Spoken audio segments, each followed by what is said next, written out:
आज के दिन संपूर्ण भारत में बैसाखी का पर्व मनाया जाता है। इसी तारीख को भारत के इतिहास में एक ऐसी हृदय विदारक घटना जुड़ी है जिसे आप जलियांवाला बाग कांड के रूप में भी जानते हैं। जलियांवाला बाग कांड था क्या? देखिए, भारत उस समय पराधीनता की बेड़ियों में जकड़ा था। हम पर ब्रिटिश का आधिपत्य था, मतलब अंग्रेजों का शासन था हम पर। हालांकि उस समय भारत में आजादी के लिए बहुत सारी क्रांतिकारी गतिविधियां भी आरंभ हो चुकी थी। जलियांवाला बाग हत्याकांड का कारण यह था कि भारत में एक एक्ट लाया गया जिसे आप रॉलेट एक्ट कहते हैं, 18 मार्च 1919 को। उस समय भारत का जज जो थे वो थे सिडनी रॉलेट, और भारत के वायसराय जो थे वो थे चेम्सफोर्ड। इन्हीं सिडनी रॉलेट की अध्यक्षता में यह एक्ट आया था, रॉलेट एक्ट, जिसके तहत केवल संदेह के आधार पर ही गिरफ्तारी की जाएगी, मतलब संदेह के आधार पर गिरफ्तारी कर ली जाएगी। उसमें आपको कहीं भी अपील करने का अधिकार भी नहीं दिया गया था। देखिए, कारण यह था कि भारत में क्रांतिकारी गतिविधियां आरंभ हो चुकी थी, जिससे अंग्रेजों को यह लग रहा था कि अब बहुत अधिक दिनों तक भारत पर शासन नहीं किया जा सकता। अगर भारत पर और अधिक शासन करना है तो इन क्रांतिकारी गतिविधियों को क्या करना पड़ेगा? दमन करना पड़ेगा।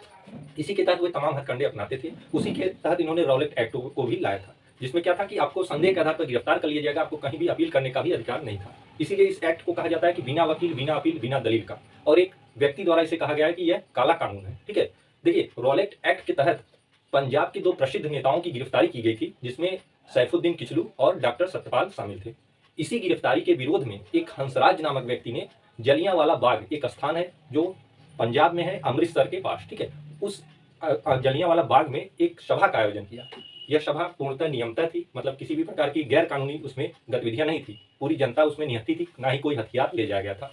और ये सभा इसलिए आयोजित थी कि जो ये गिरफ्तारी की गई थी बिना कारण बताए, केवल संदेह के आधार पर, डॉक्टर सतपाल और सैफुद्दीन किचलू के विरोध में, ठीक है, इनकी गिरफ्तारी के विरोध में। तो हुआ यह कि 13 अप्रैल 1919 को इस सभा का की गई जलियांवाला बाग में।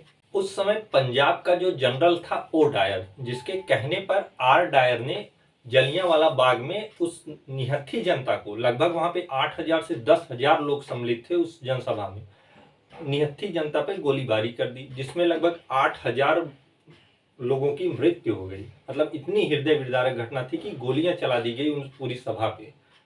किसने चलाया था? आर डायर ने। किसके कहने पर? ओ डायर के कहने पर। इस हृदय विदारक घटना से दुखी होकर रविन्द्रनाथ टैगोर जी ने अपनी नाइटहुड की उपाधि का त्याग कर दिया, उसे लौटा दिया। ठीक है, अब चूंकि ओ डायर जनरल था, जिसे ब्रिटेन में इस घटना के कारण स्वॉर्ड ऑफ ऑनर अवार्ड से सम्मानित किया गया, मतलब सम्मान की तलवार, उसे यह सम्मानित किया गया कि आपने बहुत अच्छा कार्य किया कि इस पूरी सभा का ही दमन कर दिया। लेकिन भारत में, मैंने कहा ना, क्रांतिकारी गतिविधियां आरंभ हो चुकी थी, ये पूरी आजादी तक चलती रही। आप अगर इतिहास पढ़े होंगे, त्याचारे अत्याचारे, ये सारी कांड को, ये सारी घटनाओं को आप जानते होंगे कि किस तरीके से कहाँ कहाँ किस समय क्रांतिकारी गतिविधियां हुई। ठीक है, एक व्यक्ति थे उधम सिंह।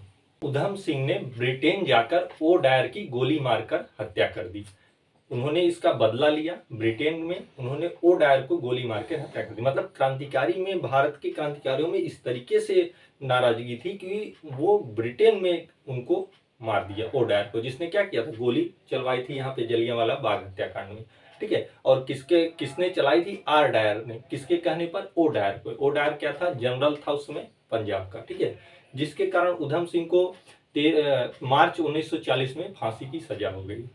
ये आपका जलियांवाला बाग हत्याकांड था, जो 13 अप्रैल 1919 को घटित था। इसी दिन इस तारीख को 13 अप्रैल को स्मृति दिवस के रूप में मनाया जाता है।